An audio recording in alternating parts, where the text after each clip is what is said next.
চৈতন্য চরিতামৃত আদিলীলা ১৬ পরিচ্ছেদ। যদি বই থাকে, আপনি যেহেতু ঘরে বসে ক্লাস শুনছেন, বই নিয়ে বসেন। হ্যাঁ, এই অধ্যায়টা পুরো সংক্ষেপে আজকে আলোচনা করব, প্রত্যেকটা শ্লোক পড়ব। বেশি শ্লোক নেই, সম্ভবত আপনার সব মিলিয়ে এই ৯০টার মতো, না ৯০ না, একটু বেশি আছে, হচ্ছে আপনার ১১১টা শ্লোক চৈতন্য চরিতামৃত আদিলীলা ১৬ পরিচ্ছেদ। তো শুরু করার আগে গুরু মহারাজ চরণে প্রণাম জানিয়ে তার অহেতুকি কৃপা আশীর্বাদ প্রার্থনা করি। নমো ওং বিষ্ণু পাদায় কৃষ্ণ পৃষ্ঠায় ভূতলে শ্রীমতে জয় পতাকা স্বামী নীতি নামিনে। নমো আচার্য পাদায় নিতায় কৃপা প্রদায়িনে গৌরকথা ধামদায় নগর গ্রাম তারিণে। শ্রী চৈতন্য চৈতন্য মহাকাব্য ১৬ পরিচ্ছেদ আদিলীলায়। শ্লোক নাম্বার ১। কৃপা সুধা সরির্যস্য বিশ্বমাপ্লাবয়ন্তপি নিচ গৈব সদা ভাতি তম চৈতন্য প্রভুম ভজে। শ্রীল কৃষ্ণদাস কবিরাজ গোস্বামী তিনি বলছেন, যার অমৃতময় করুণা এক মহানদীর মতো সমগ্র বিশ্বকে প্লাবিত করছে এবং সেই নদীর মতো নিম্নগামী হয়ে যার করুণা দরিদ্র ও অধপতিদের প্রতি বিশেষভাবে প্রসারিত হচ্ছে, সেই শ্রী চৈতন্য মহাপ্রভুকে বন্দনা করি। চৈতন্য মহাপ্রভুর করুণা যারা অধপতিত, যারা দরিদ্র, তাদের প্রতি বেশি করুণা মহাপ্রভু। কেন? মহাপ্রভুর নাম হচ্ছে পতিত পাবন। তো পতিত হলে তার প্রতি করুণাটা বেশি যাবে। আমরা নিজেকে পতিত মনে করি না, আমরা মনে করি বিদ্যান, সিনিয়র, কত উন্নত ভক্ত। না, আমরা অত্যন্ত পতিত। তো মহাপ্রভুর করুণা লাভের জন্য আশা করতে হবে। জয় জয় শ্রী চৈতন্য জয় নিত্যানন্দ জয়াদ্বৈত চন্দ্র জয় গৌরভক্তবৃন্দ। জিয়াত কৈশোর চৈতন্য মূর্তিমন্তা গৃহাশ্রমাৎ লক্ষ্যার্চিত অথ বাগ দেবা দিশাম জয়ী জলচ্ছয়াত। অনুবাদ: শ্রী চৈতন্য মহাপ্রভু কৈশোর বয়সে জয়যুক্ত হন। কৈশোর মানে বাল্য, পৌগণ্ড, কৈশোর। ৫ বছর পর্যন্ত বাল্য, পৌগণ্ড যখন ৫+১০ পর্যন্ত পৌগণ্ড, আর কৈশোর হচ্ছে ১০-এর পরে। অর্থাৎ মহাপ্রভু এই ১০-১১ বছর বয়সে তিনি লক্ষ্মী ও সরস্বতী উভয়ে তারা আরাধনা করেছিলেন। লক্ষ্মী দেবী তাকে গৃহে অর্চনা করেছিলেন। মানে মহাপ্রভু কৈশোর মানে ১০ থেকে ১৫, তারপরে ১৫+ হয়ে যাবে যৌবন। তাই কৈশোর বয়সে মহাপ্রভু এই লক্ষ্মী সরস্বতী দুজন মহাপ্রভু সেবা করেছিলেন। লক্ষ্মী দেবী তাকে গৃহে অর্চনা করেছিলেন। লক্ষ্মী দেবী লক্ষ্মী প্রিয়া রূপে এসেছিলেন, তাকে বিবাহ করেছিলেন। আর সরস্বতী দিগ্বিজয়কে পরাস্ত করার জন্য তারা অর্চনা করেছিলেন। যেহেতু তিনি হচ্ছেন লক্ষ্মী সরস্বতী উভয়ের পতি বা প্রভু, তাই আমি তাকে আমার প্রণতি নিবেদন করি। সরস্বতী এসেছিলেন মহাপ্রভুর কাছে, দিগ্বিজয়কে পরাস্তর কাজে লাগিয়েছিলেন। তো আমরা পড়া শুরু করছি বিস্তারিত। কবিরাজ গোস্বামী প্রত্যেক অধ্যায়ে পরিচ্ছেদে একটা সংস্কৃত শ্লোক বলে এই অধ্যায়ের সার কথা বলে দেন। এটা হচ্ছে সার কথা, ৩ নম্বর শ্লোকটা। তো তারপরে বিস্তারিত শুরু হচ্ছে। এই তো কৈশোর লীলার সূত্র অনুবন্ধ শিষ্যগণ পড়াইতে করিলায় আরম্ভ। কৈশোর বয়সে মহাপ্রভু মাস্টারি চাকরি পেয়েছিলেন, শিষ্যদের নিয়ে পড়ানো শুরু করলেন। শত শত শিষ্য সঙ্গে সদা অধ্যাপন, ব্যাখ্যা শুনি সর্বলোকের চমকিত মন। মহাপ্রভু এত সুন্দর ব্যাখ্যা করতেন, আর এক একটা শ্লোকের সঠিক ব্যাখ্যা দিয়ে আবার ওটাকে ছেদন করে আবার নতুন স্থাপন করতেন। এরকম মহাপ্রভু এক্সপার্ট ছিলেন। এক একটা শ্লোকের ভাবার্থ অনেক হতে পারে, যেরকম চৈতন্য ভাগবতে বলা আছে যে প্রতি শ্লোকে প্রতি অক্ষরে নানা কথা কয়, কৃষ্ণ তুল্য ভাগবত বিভু সর্বাশ্রয়। এই ভাগবতম বিভু অনেক বড়, সর্বাশ্রয় আর সবকে আশ্রয় দেবেন। আর কি না, ভাগবত হচ্ছেন কৃষ্ণ তুল্য, কৃষ্ণের সমান। ভাগবতম নরসিংহদেবের সমান না, রামের সমান না। রাম নরসিংহ হচ্ছেন ভগবানের অংশ, কলা অবতার। কৃষ্ণস্থ ভগবান স্বয়ং। তাই ভাগবত হচ্ছে কৃষ্ণের বরাবর। সেই জন্য তার পরের লাইনে বলছেন প্রতি শ্লোকে প্রতি অক্ষরে নানা কথা কয়। আপনি যেটা বুঝেছেন তার উপরেও আরও কিছু বোঝার আছে। প্রতি শ্লোকে প্রতি অক্ষরে নানা। ঠিক সেই রকম মহাপ্রভু ব্যাখ্যা করতেন তার শিষ্যদের সামনে। শিষ্য মানে স্টুডেন্ট, ছাত্র। ছাত্র এই ছাত্রদের কথাই লেখা আছেন, ছাত্রী লেখা নেই, ছাত্র।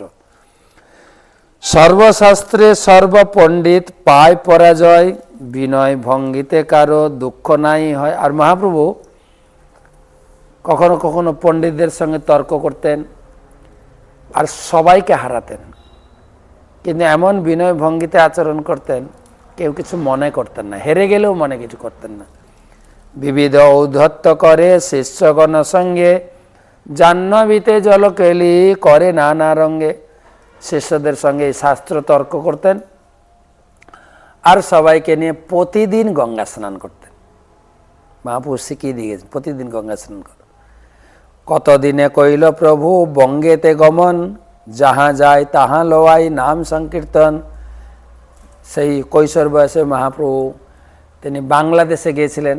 বাংলাদেশে আপনারা যারা শুনছেন ক্লাস, আপনারা ভাগ্যবান ভাগ্যবতী, মহাপ্রভু গিয়েছিলেন বাংলাদেশে 2 মাসের জন্য। বিদ্যার প্রভাব দেখি চমৎকার চিতে, শত শত পড়ুয়া আসি লাগিল পড়িতে। কেন, মহাপ্রভু যেহেতু ব্রাহ্মণ ঘরে জন্মেছিলেন, তো ব্রাহ্মণদের সংসার চালানো, মহাপ্রভু বিয়ে করেছেন লক্ষ্মীপ্রিয়াকে, সংসার চালাবেন কিসে? ব্রাহ্মণ তো চাকরি করবে না, এখন করছে। এখন ব্রাহ্মণ সেই শিব ভক্তের দ্বারা অভিশপ্ত হয়ে ব্রাহ্মণ আর সাধারণ লোকের কোনো ভেদ নেই। তাই মহাপ্রভু যেটা শিখেছেন ব্যাকরণ, ওইটা গিয়ে বিভিন্ন জায়গায় পড়াতেন, আর শিষ্যরা যা প্রণামী দিত ওইটা নিয়ে। আর কতদিনে কইল প্রভু বঙ্গেতে গমন, বঙ্গে গেছিলেন, বাংলাদেশে গেছিলেন। এই জন্য যাহা যায় তাহা লয় নাম, যেখানে যেতেন নাম সংকীর্তন করতেন। বিদ্যার প্রভাব দেখি চমৎকার চিতে, শত শত পড়ুয়া আসি লাগিলা পড়িতে। আর তার বিদ্যার প্রভাব শুনে অনেক লোক এসেছিল পড়তে। সেই দেশে বিপ্রনাম তপনমি মিশ্র তপন, নিশ্চয় করিতে না দে সাধ্যে সাধন। বাংলাদেশে তপন মিশ্রের সঙ্গে দেখা হয়, যে নিজে ঠিক করতে পারছিলেন না কার পূজা করা উচিত, কার ধ্যান করা উচিত। বহু শাস্ত্রে বহু বাক্যে চিত্তে ভ্রম হয়, সাধ্য সাধন শ্রেষ্ঠ না হয় নিশ্চয়। বেশি বই পড়লে বিভ্রান্ত হবে, কিন্তু চৈতন্যতে বলা আছে। তাই সে নিজে খুব চিন্তায় থাকতো যে এই শাস্ত্রের তন্ত্র পুরাণ যদি কেউ পড়ে, শিব পুরাণে শিব হচ্ছেন ভগবান, দেবী পুরাণে দেবী হচ্ছেন ভগবান, গরুড় পুরাণে বিষ্ণু হচ্ছেন ভগবান। তো আলাদা আলাদা পুরাণ, সেই জন্য বিভ্রান্ত হয়ে যাবেন। সেই জন্য কলিযুগে কেবল ভাগবতম পুরাণ পড়বেন, আর কিছু পড়বেন না। ভাগবতমে সমস্ত শাস্ত্রের সার দেওয়া আছে। পিবত ভাগবত রসমালা, ভাগবত পান করুন, রসের ভাণ্ডার দেওয়া হয়েছে। তো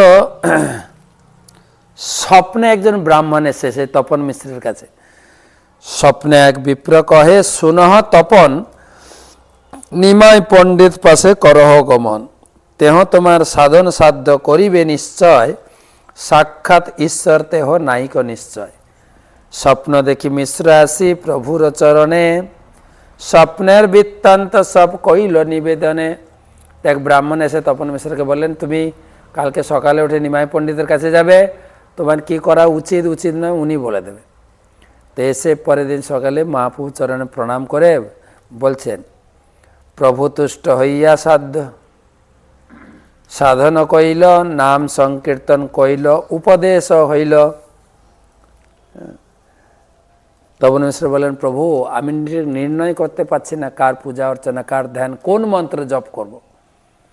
তখন নিমাই পণ্ডিত বললেন, তুমি হরিনাম করো। তার ইচ্ছা প্রভু সঙ্গে নবদ্বীপে বসি, প্রভু আজ্ঞা দিল তুমি যাও বারাণসী। তো এত কনভিন্স হয়ে গেছে মহারাজের কাছে এসে, মহাপ্রভুর কাছে এসে, তখন বলছে তুমি আমাকে সঙ্গে রাখো। তপন মিশ্র বলছে নিমাই পণ্ডিতকে, তোমার সঙ্গে থাকবো। তখন নিমাই পণ্ডিত বলছে, না তুমি এখান থেকে চলে যাও, কাশিতে গিয়ে বাস করো। কাশী প্রভুর অতর্ক লীলা বুঝিতে না পারি, সৎসঙ্গ ছাড়া কেনে পাঠাই কাশীপুরে। আমি বুঝতে পারলাম না, কবিরাজ গোস্বামী লিখছেন যে মহাপ্রভু নিজের সঙ্গীকে কাছে না রেখে কেন কাশী পাঠাচ্ছেন। এই মতো বঙ্গলোকের হইল মহাহিত, নাম দিয়া ভক্ত কইল পড়াইয়া পণ্ডিত। এভাবে বাংলাদেশের অনেক উপকার বা হিত করেছিলেন, হরিনাম দান করেছিলেন এবং শাস্ত্র পড়িয়ে পণ্ডিত করেছিলেন। আমাদের দুটো হতে হবে, কিন্তু হরিনাম করব, ভক্ত হব, সেই সঙ্গে শাস্ত্র পড়ে পণ্ডিত হব। ঠিক আছে, এই দুটোই লাগবে। এই মতো বঙ্গে প্রভু করে নানা লীলা, এথা নবদ্বীপে লক্ষ্মী বিরহে দুঃখী হইলা।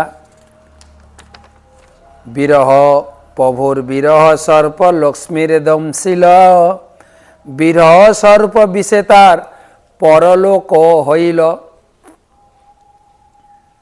এখানে বলা আছে মহাপ্রভুর বিরহে লক্ষ্মী প্রিয়া দেবী আর বিরহ সহ্য করতে না পেরে তিনি দেহত্যাগ করলেন।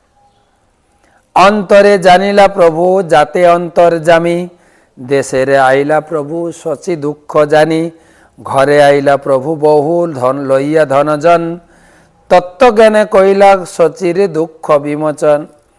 তো মহাপ্রভু অন্তরে জানতে পারলেন লক্ষ্মীপ্রিয়া আমাকে ত্যাগ করে চলে গেল। মহাপ্রভু বাংলাদেশে আর বেশি দিন থাকলেন না, চলে এলেন। মহাপ্রভু বাংলাদেশে কোথায় কোথায় টোল খুলেছেন, এখনও পদ্মা নদীর তীরে আছে, কয়েকটাতে আমি গেছি। তো মহাপ্রভু ফিরে এলেন পশ্চিমবাংলায়, এসে মাকে বুঝালেন। মা খুব দুঃখী হয়ে পড়েছিলেন, লক্ষ্মীপ্রিয়া আমাকে ছেড়ে চলে গেল।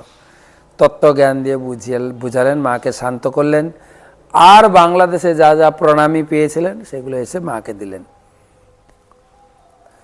শিষ্যগণ লইয়া পুণ্য বিদ্যার অবিলাস, বিদ্যা বলে সবা যিনি ঔদ্ধত্য প্রকাশ, তবে বিষ্ণুপ্রিয়া ঠাকুর রানীর পরিচয়, তবে তো করিল প্রভু দিগ্বিজয়ী জয়। তারপরে এখানে শিষ্য পড়ানো শুরু করলেন, আর সেই শিষ্য পড়ানোর ফাঁকে দিগ্বিজয়ীকে পরাস্ত করলেন, সেটা নিয়ে আলোচনা করব। বৃন্দাবন দাস ইহা করিয়াছেন বিস্তার, স্ফুট নাই করে দোষ গুণের বিচার, সেই অংশ কহি তারে করি নমস্কার, যা শুনি দিগ্বিজয়ী কইল আপনা ধিক্কার। তো বৃন্দাবন দাস ঠাকুর চৈতন্য ভাগবতে তিনি এই কেশব কাশ্মীর পণ্ডিত উদ্ধার দিগ্বিজয়ীর পরাস্ত লীলা বর্ণনা করেছেন। সেখান থেকে আমি কিছু কিছু বলছি, কেন উনি যেটা বর্ণনা করেছেন বিস্তার, আমি ওই বিস্তারে যাচ্ছি না, তার চরণে যেন আমার অপরাধ না হয়। জ্যোৎস্নাবতী রাত্রি প্রভু শিষ্যগণ সঙ্গে, বসিয়াছেন গঙ্গা তীরে বিদ্যার প্রসঙ্গে। তো মহাপ্রভু সন্ধ্যার সময় গঙ্গার তীরে, উপরে চাঁদ আছে, কি বলে পূর্ণিমার চাঁদ আসছে, তো ওখানে গঙ্গা তীরে বসেছেন। কেন মহাপ্রভু গঙ্গা তীরে গেলেন চৈতন্য ভাগবতে বর্ণনা। তো হেনস্থান দিগ্বিজয়ী যাইবে জিনিয়া সংসারে আজ অপ্রত্যে ঘুষিবে জিনিয়া। নবদ্বীপ ছিল পণ্ডিতদের আখড়া। সমস্ত ব্রাহ্মণেরা, মিশ্র, ভট্টাচার্য, চক্রবর্তী, চৌধুরী, বড় বড় ব্রাহ্মণ, তারা কেবল শাস্ত্র, আর সারাদিন শুধু শাস্ত্র শোনা যেত, বিভিন্ন প্রকার শাস্ত্র পড়ত। আর নবদ্বীপের নাম ছিল, সব পণ্ডিতরা নবদ্বীপে থাকে, এর নাম ছিল। তো দিগ্বিজয় পণ্ডিত তিনি সারা দুনিয়া জয় করে সে নবদ্বীপে আসছে। নবদ্বীপের ব্রাহ্মণেরা কানাকানি করছে, কানাকানি। হ্যাঁ, আর তিনি এমনি চলতেন না, কিভাবে চলতেন জানেন? এক দিগ্বিজয়ী সরস্বতী বশ করি, সর্বত্র জিনিয়া বলে জয়পত্র ধরি, হাতি ঘোড়া দোলা লোক অনেক সংহতি, সম্প্রতি আসিয়া হইল নবদ্বীপের স্থিতি। বিশাল টিম নিয়ে যেতেন, র্যালি করে, হাতি ঘোড়া পালকি, প্রচন্ড হুঙ্কার করে, দিগ্বিজয় পণ্ডিত কি জোরে, দিগ্বিজয় পণ্ডিত কি, কেশব কাশ্মীর কি, এরকম জয় দিতে দিতে চলতেন। আর সবাই নবদ্বীপে ভাবছে, আর সারা দুনিয়া জয় করেছে, এবারে আমাদের যে একটা নাম ছিল নবদ্বীপের পণ্ডিত, যদি আমি হেরে যাই তাহলে তো আমার গেল সব। সবাই কানাগা, সব ভয়ে। তখন কি করছেন, কেউ ভয়ে আত্মীয় বাড়ি যাওয়ার নাম করে পালিয়ে গেছে অজুহাত দিয়ে, কেউ ঘরে লুকিয়ে গেছে, কেউ বাজার করতে গেছে, মোটামুটি ঘরে আর কেউ নেই। এদিকে নিমাই পণ্ডিতের শিষ্যরা আলোচনা করছেন, স্যার একটা কথা শুনেছেন? বলে কি? ওই একটা নাকি দিগ্বিজয়ী পণ্ডিত আসছে, সে নাকি সব জায়গায় সব লোককে হারিয়ে এখানে আসছে। শনি শিষ্যগণের বচন গৌরমণি হাসিয়া কহিতে লাগিলেন তত্ত্ববাণী। বলে আমাদের কি হবে? তখন নিমাই বলছে, আরে ভয় করো না, শোনো ভাই সব, ছাত্রদেরকে ভাই বলেছে, হ্যাঁ শোনো ভাই সব, এই কহি তত্ত্ব কথা, অহংকার না সয়েন ঈশ্বর সর্বত্র। একটা ভালো কথা শুনো, ভগবান কারো অহংকার সহ্য করে না। যে যে গুণে মত্ত হই করে অহংকার, অবশ্য ঈশ্বর তাহা করেন সংহার। এই অহংকার বেশি দিন টিকে না। ভগবান দর্প হারি মধুসূদন সব দর্প অহংকার চূর্ণ করবে। কেননা যারা প্রকৃতই পণ্ডিত, ফলবন্ত বৃক্ষ আর গুণবন্ত জন, নম্রতা শেষ তার স্বভাব অনুক্ষণ। যারা যথার্থ পণ্ডিত তারা নম্র। গাছে যদি যে ডালে ফল ধরে সে ডালটা নুয়ে পড়ে।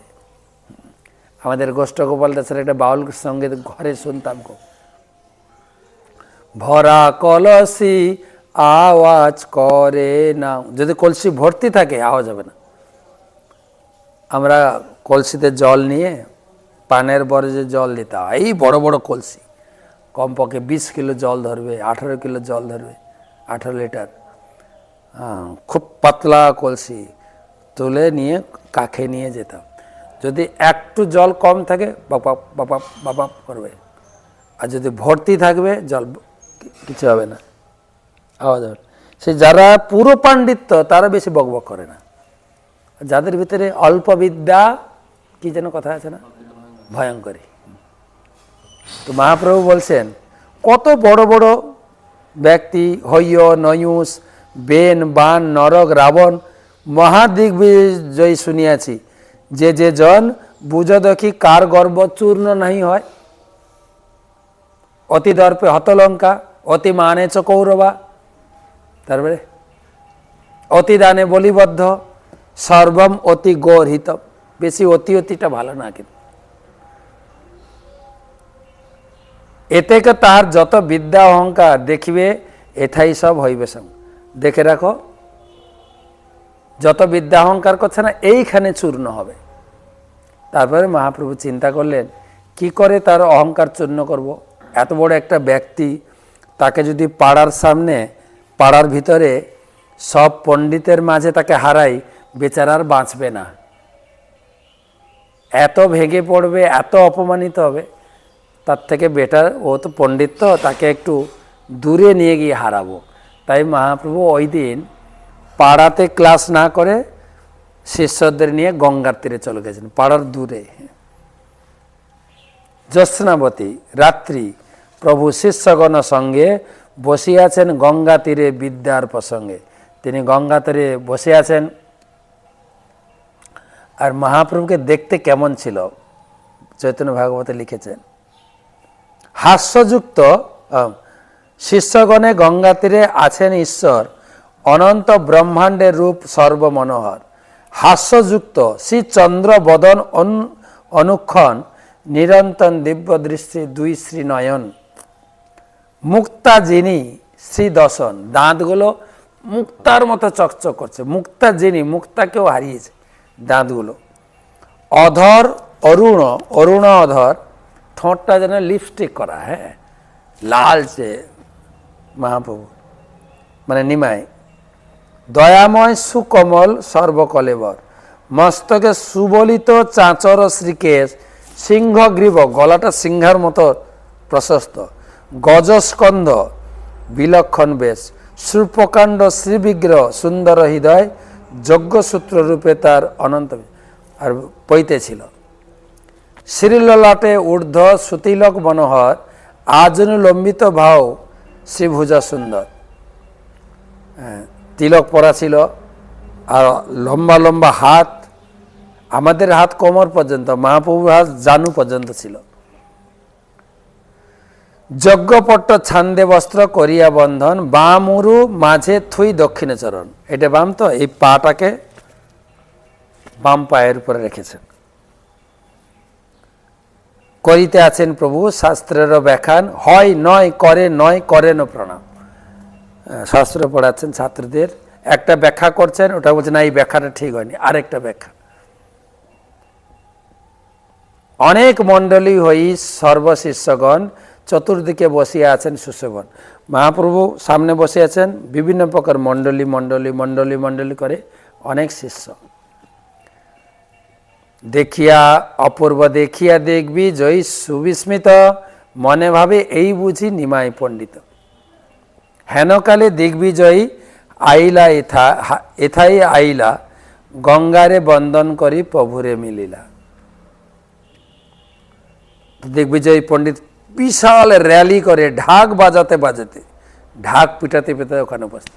আর শিষ্যরা বলছে এই দিগ্বিজয় দিগ্বিজয় দিগ্বিজয় আসছে, বলে চুপ করে শোনো আমি দেখছি। তখন বুঝতে পারি এই মনে নিমাই পণ্ডিত।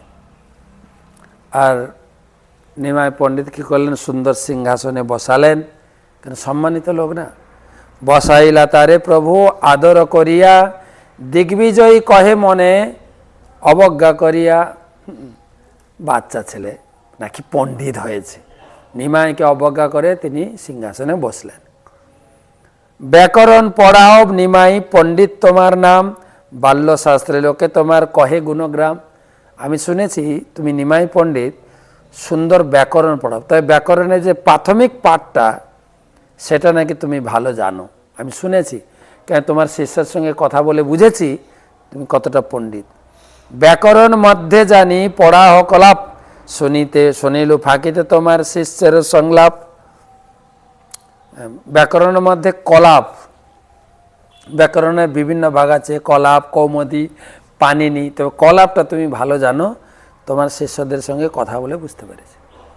তা আমরাও যারা ইস্কনের লোক প্রচার করছি, শাস্ত্রজ্ঞান ভালো জানতে হবে, তবে বুঝবে যে এরা বহুপথের লোক। কিছু জিজ্ঞাসা করলে হয়ে যাব না, শাস্ত্রযুক্তি। প্রভু কয়ে ব্যাকরণ পড়াই অভিমান করি, শিষ্যতে না বুঝে আমি বুঝাইতে নারি। আপনি যে কি বলেন, আমি পণ্ডিত লোকে বলে, কিন্তু আমি নিজে যে কি পড়াই নিজেও বুঝি না, শিষ্যদেরকে পড়াই শিষ্যরাও বুঝে না। আমার কথা ছাড়ুন,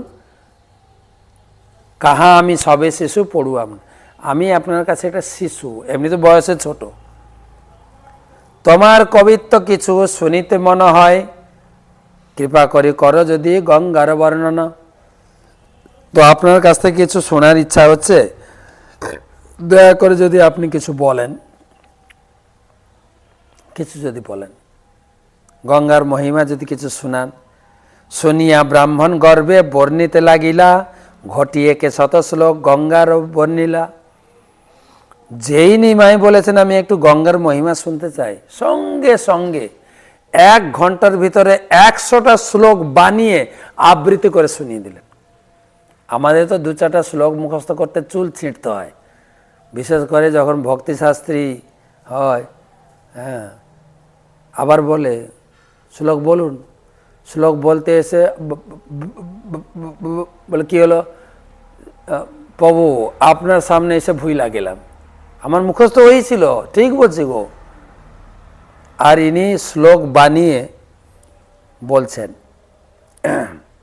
1 ঘন্টার ভিতরে 100টা শ্লোক ঝড়ের মতো বলে গেছে। শুনিয়া করিল প্রভু বহুত সৎকার, তোমা সমা পৃথিবীতে কবি নাই আর। মহাপ্রভু নিজে আর ভক্তরা মহাপ্রভু যাবা, কি সুন্দর বর্ণনা, সাবাস। তোমার কবিতা শ্লোক বুঝিতে কার শক্তি, তুমি ভালো জানো কিংবা তুমি জানো ভালো অর্থ কিংবা সরস।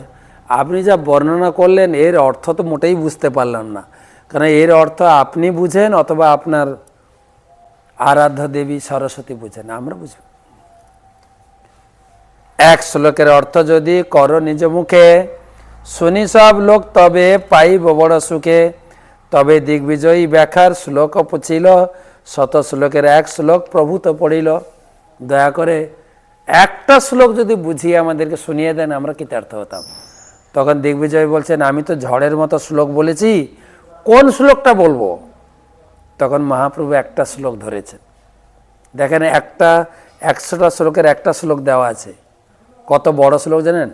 মহত্তম গঙ্গায়া সততম ইদমা ভাতি নিতরাম, যদেশাম শ্রী বিষ্ণু চরণ কমলোৎপত্তি শুভগা। দ্বিতীয় শ্রী লক্ষ্মীরিব সুর নরই রচ চরণা, ভবানী ভর্তুজা শিরসী বিভবাত্ম অদ্ভুত গুণা। বুঝতে পারলেন তো না? বুঝেননি? মহাপ্রভু বলছেন আমি তো কিছু বুঝিনি, আমার শিষ্যরাও বুঝেনি, তো দয়া করে একটু ব্যাখ্যা করে শোনান। এই শ্লোকের অর্থ কর প্রভু যদি কইল, বিস্মিত হইয়া দিগ্বিজয়ী প্রভুরে পুছিল। ঝঞ্ঝাবাদ প্রায় আমি শ্লোক পড়িল, তার মধ্যে শ্লোক তুমি কইছে কণ্ঠ কইল। যখনই মহাপ্রভু এই শ্লোকটা বললেন এটা ব্যাখ্যা করে শোনান, তখন দিগ্বিজয় অবাক হয়ে গেছে। আরে আমি 100টা শ্লোক ঝঞ্ঝাবাদ ঝড়ের মতো বলেছি, তুমি তার ভিতরে একটা শ্লোক মুখস্থ করলে কি করে? প্রশ্ন আসবে তো নাকি, কি করে ধরলে? তার মধ্যে কইছে শ্লোক তুমি কণ্ঠ কইলে, কণ্ঠস্থ করলে কি করে? প্রভু কয়ে দেবের বরে তুমি কবিবর, ওইছে দেবের বয়ে কেহ হয় শ্রুতিধর। তুমি যেরকম সরস্বতীর কৃপায় কবি হয়েছ, শ্লোক লিখতে পারো, শ্লোক রচনা করতে পারো, সেরকম আমিও দেবতী সরস্বতীর বরপ্রাপ্ত শ্রুতিধর, একবার শুনলে মনে রাখি। যেহেতু সরস্বতীর ভক্ত তো প্রশংসা করছেন সরস্বতী। শ্লোকের অর্থ কইল বিপ্র পাইয়া সন্তোষ, প্রভু কয়ে কহ শ্লোকের কিবা গুণ দোষ। যখন শ্লোকের অর্থ করে শুনালেন, মহাপ্রভু বলছে ঠিক আছে সুন্দর অর্থ করেছ, এখন এই শ্লোকে কি দোষ আছে আর কি অলঙ্কার আছে, কি গুণ আছে বলো। বিপ্র কহে শ্লোকে নাই দোষেরও আভাস, উপালঙ্কার গুণ কিছু অনুপ্রাস। বিপ্র বললেন কি আমার লেখায় দোষ? মোটেই না, দোষ তো নাই, দোষের আভাসও নাই। কিছু শ্লোকটাকে সুন্দর করার জন্য উপালঙ্কার অনুপ্রাস আমি দিয়েছি, যে এই উপালঙ্কার অনুপায় যারা ব্যাকরণ পড়ে তারা জানে। প্রভু কহেন কহি যদি না করহ রোষ, কহ তোমার এই শ্লোকে কিবা আছে দোষ। রাগ করছেন কেন? যদি আমাকে বলেন আমি কয়েকটা দোষ দেখিয়ে দেবো, কতটা দোষ আছে কতটা গুণ আছে। প্রতিবার কাব্য তোমার দেবতা সন্তোষে, ভালো মতে বিচারিলে নাই গুণদোষে। তাতে ভালো করি শ্লোক করহ বিচার, কবি কহে যে কহিল সেই বেদসার। তুমি কবিতার দেবীর বর প্রাপ্ত, তোমার মুখ দিয়ে দেবী বলিয়েছেন শ্লোকগুলো, কিন্তু যদি সূক্ষ্মভাবে বিচার করো না অনেক দোষ দেখানো যাবে। অনেক দোষ। কেশব কাসম বলছে মোটেই না, আমার মুখ থেকে যা বেরিয়েছে বেদের বাণী। কারণ ওর বিশ্বাস ছিল সরস্বতী তার জিহ্বায় থাকতেন, এটা ভুল হতেই পারে না। এই বাচ্চা ছেলে কোথাকার, ব্যাকরণ নিয়ে নাই পড়ো, পড়ো অলঙ্কার, তুমি কি জানিবে এই কবিতার স্যার? বাচ্চা ছেলে আবার আমার ভুল ধরে, হ্যাঁ কি জানো তুমি ব্যাকরণ, কি জানো তুমি, তর্ক চালু করেছে। প্রভু কয়েন অতএব পুছিয়ে তোমারে বিচারীয় গণ দোষ বুঝাও আমারে। সেই জন্য তো আমি দোষ ধরতে চাইছি না, তো আমি তো চাইছি তুমি বিচার করে আমাকে বুঝিয়ে দাও, রাগ করছো কেন? নাহি পড়ি অলঙ্কার করিয়াছি শ্রবণ, তাতে এই শ্লোকে দেখি বহু দোষগুণ।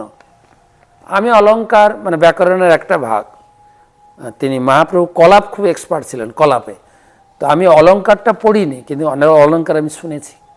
সেখান থেকে যা আমি আন্দাজ পেয়েছি তোমার এই শ্লোকে অনেক দোষ আছে। কবি কয়ে কহ দেখি কোন গুণ দোষ, প্রভু কহেন কহি শুনো না।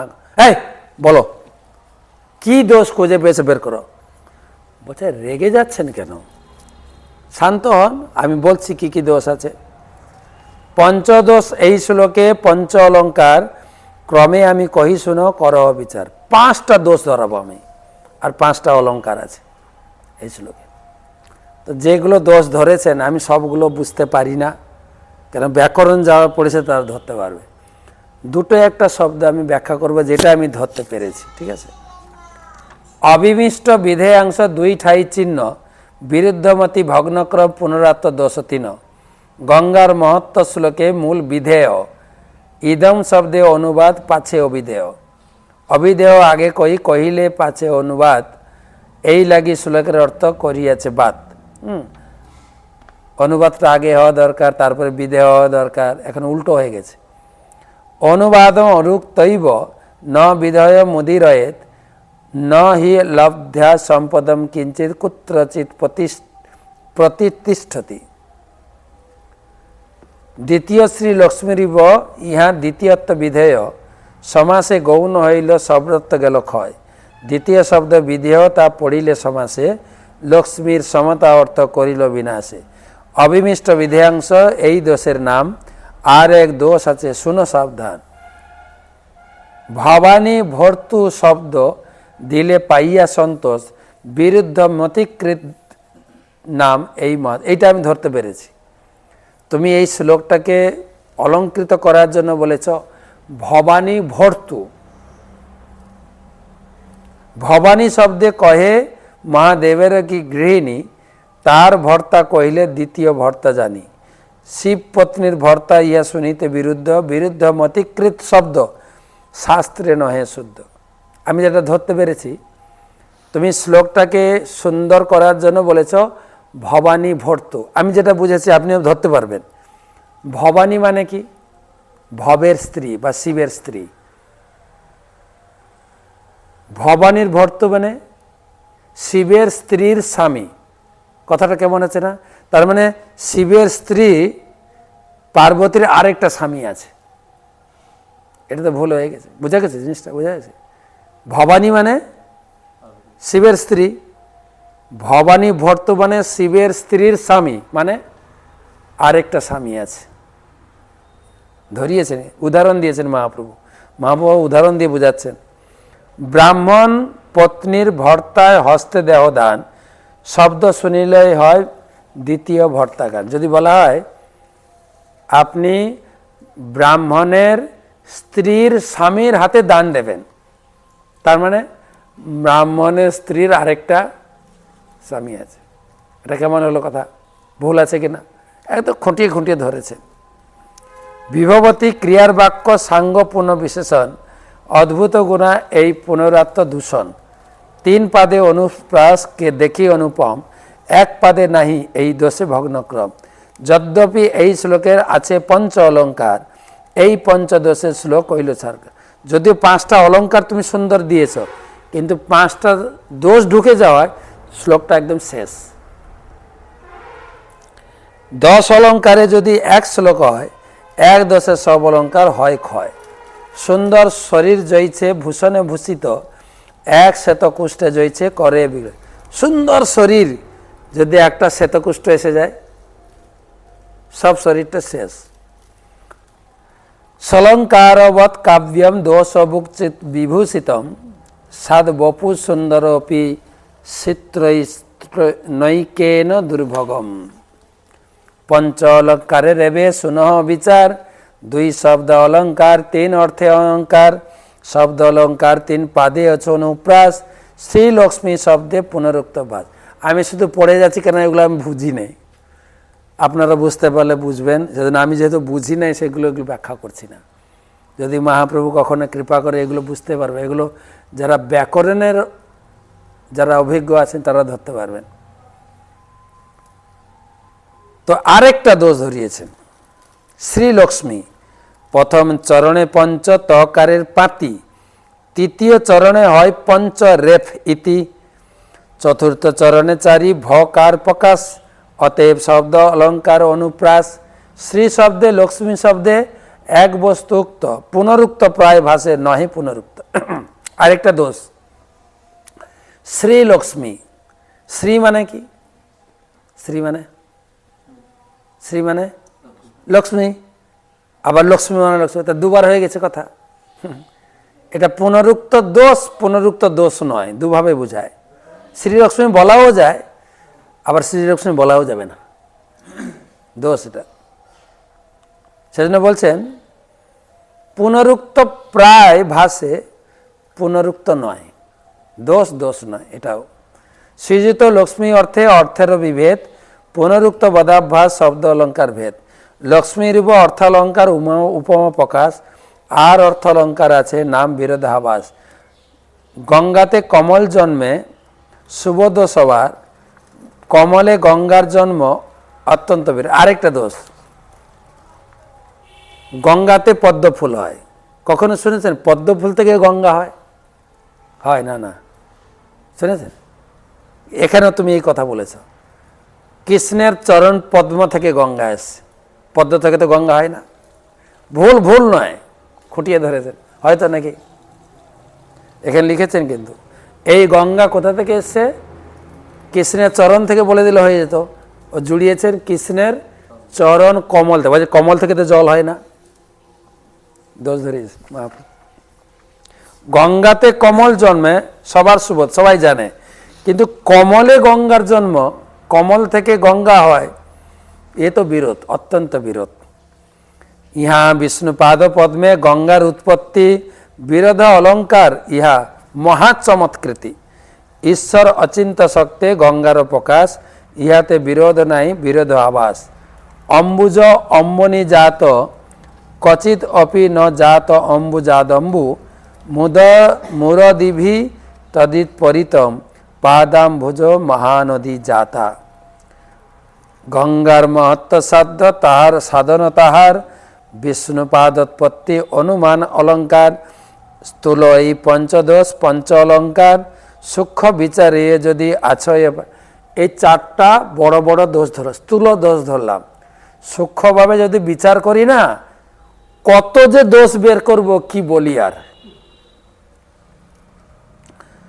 প্রতিভা কবিত্ব তোমার দেবতা প্রসাদে, অবিচার কাব্যে অবশ্য পড়ে দোষ বাদে। ঠিক আছে, তোমার মুখে সরস্বতী দেবী আছে, তথাপি তুমি যখন কবিতা রচনা করবে, শ্লোক লেখবে, সাবধানে। বিচারী কবিত্ব কইলে হয় সুনির্মল, সালঙ্কার হইলে অর্থ করে ঝলমল।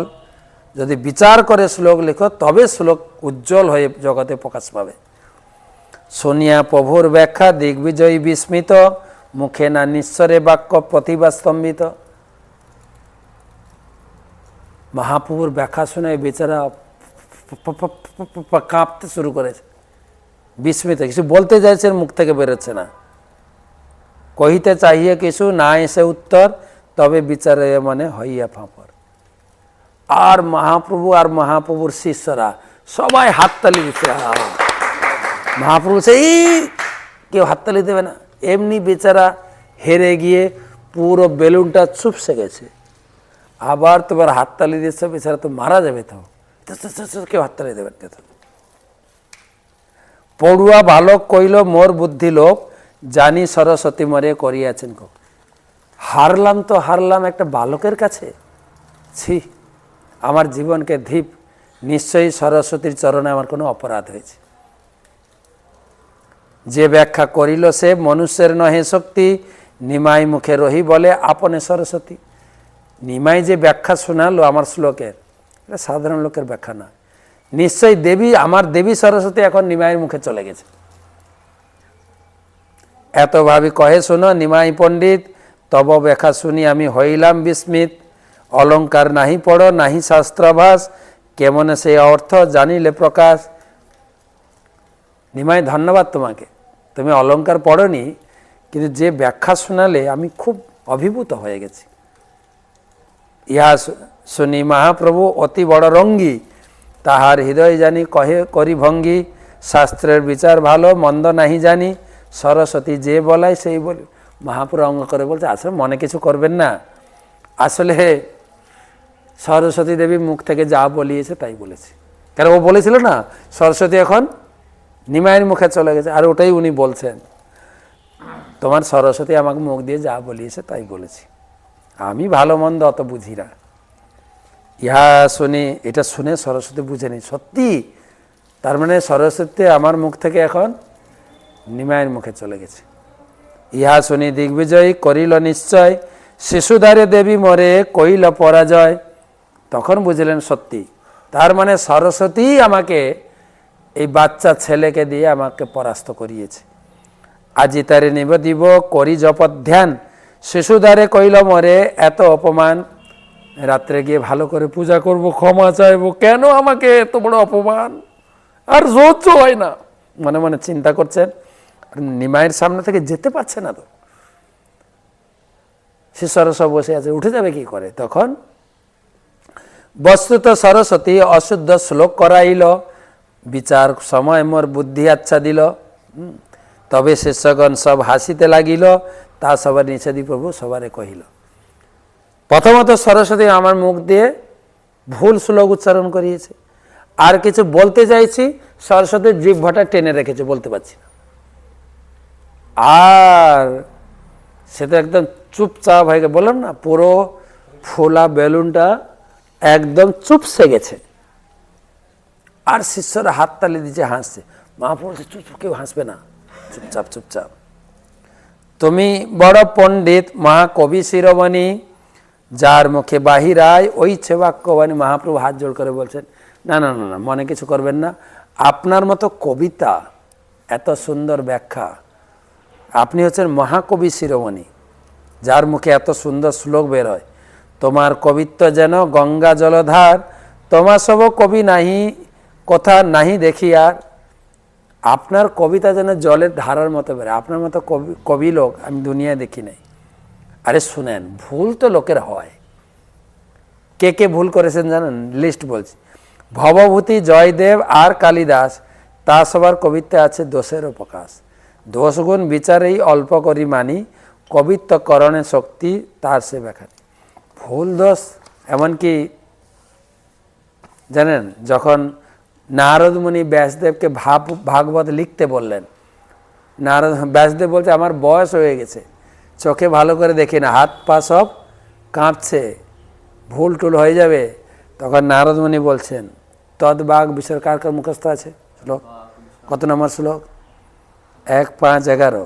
তদ্বাগ বিসর্গ জনতাঘ বিপ্লব, যস্মিন পতি শ্লোকম অবধ্যবত্তবি। নামানি নামানি অনন্তস্য যশো অঙ্কিতানি যৎ, শৃণন্তি গায়ন্তি গৃহন্তি সাধব। ব্যাসদেব তুমি ভাগবত লেখো, নারদ মুনি বলছে যদিও টুকটাক ভুল লেখাও হয়, সাধুরা ভুল দেখবে না। তো এখানেও মহাপ্রভু বলছেন ভুল থাকে, এইসব ছোটোখাটো ভুল কেউ পাত্তা দেয় না। তা আমি যেটা বলেছি মজা করে বলে দিয়েছি, কিছু মনে হয়। শৈশব চাপল্য মোর না কিছু লবে, না লবে আমার শিষ্যের সমানময়ী না হন। বাচ্চা ছেলে কি বলে ফেলেছি ক্ষমা করবেন, আমি আপনার শিষ্যর মতোই না, শিশু সুলভ চপলতায় কিছু বলে ফেলেছি, সরি, আমাকে ক্ষমা করবেন। আজি বাসা যাহ কালি মিলিব আবার, শুনিব তোমার মুখে শাস্ত্র। আজকে আপনি দয়া করে বাড়ি যান, কালকে আবার আসবেন, আবার শাস্ত্র চর্চা করব। কেন এইটা জানতে, এটা না বললে উঠে পালাতে পারছে না তো। মহাপ্রভু যখন এরকম বললেন তখন উঠে চলতে, একদম যে ঢাক পিটিয়ে এসছিলেন এখন ঢাক টাক সব বাদ, মাথা নিচু করে চুপচাপ যাচ্ছে। এই মতো নিজে ঘরে গেলা দুইজন, কবি রাত্রে কইল সরস্বতী আদন, সরস্বতী স্বপ্নে তারে উপদেশ কইল, সাক্ষাৎ ঈশ্বর করি প্রভুরে জানিল। ধুমধাম করে একদম দরজা বন্ধ করে দিয়ে একদম মন ধ্যান দিয়ে সরস্বতী পূজা শুরু করেছে। সরস্বতী এসে গেছেন সাক্ষাৎ, এসে সরস্বতী বলছেন, শোনো, এর বর্ণনা চৈতন্য চরিতামৃতে নেই, চৈতন্য ভাগবত আছে, সময় অতিক্রান্ত হয়ে গেছে, ব্যাখ্যা করছি না। শোনো, তুমি যার কাছে অপমানিত হয়েছে না, ও বাচ্চা ছেলে না, জ্বলন্ত আগুন, জানো তো কে জানো? আমার আরাধ্য দেবতা কৃষ্ণ স্বয়ং, ভগবান কৃষ্ণ। তিনি কলিযুগে নাম প্রচারের জন্য এখানে নিমাই পণ্ডিত রূপে আবির্ভূত হয়েছেন। কিন্তু একটা কথা কাউকে বলবে না, কিন্তু তিনি যখন নিজেকে প্রকাশ করবেন সবাই জানতে পারবে। এই গুপ্ত কথা কাউকে বলো না। একটা কথা শুনো, সাক্ষাৎ ঈশ্বর, তুমি যে আমার পূজা করলে না, এই পূজার ফল তুমি পেয়েছ। কেননা সাক্ষাৎ ভগবানকে তুমি চোখে দর্শন করেছ, তার সঙ্গে তুমি আলোচনা করেছ, তার সভাতে বসেছ, তিনি তোমাকে অনেক সম্মান দিয়েছেন। কিন্তু শোনো, আমি তো তার দাসী, আমি কি করে যাই তোমার কাছে যে তুমি তাকে হারাবে? এত সাহস? তাই তুমি হার মনে করো না, এটা তোমার মনে করে জিত। এতদিন যে তপস্যা করে আর দেবী পূজা করেছ, তার ফল তুমি পেয়েছ, সাক্ষাৎ ঈশ্বরের দর্শন পেয়েছ। কালকে সকালে যাবে, সকালে গিয়ে চরণে পড়ে তার আশ্রয়ে যাও। এখন থেকে তুমি আমার পূজারি না, এখন হবে নিমায়ের পূজা করবে। এখন থেকে তোমাকে যেটা বলছি সেটা মন দিয়ে শুনো। প্রাতে আসি প্রভু পদে লইল শরণ, প্রভু কৃপা কইল তারে খণ্ডিল। সকালে সরস্বতী দেবীর কথা মতো বলে, তুমি যদি না যাও তোমার শেষ করে দেবো, কিন্তু ভয়ও দেখিয়েছেন।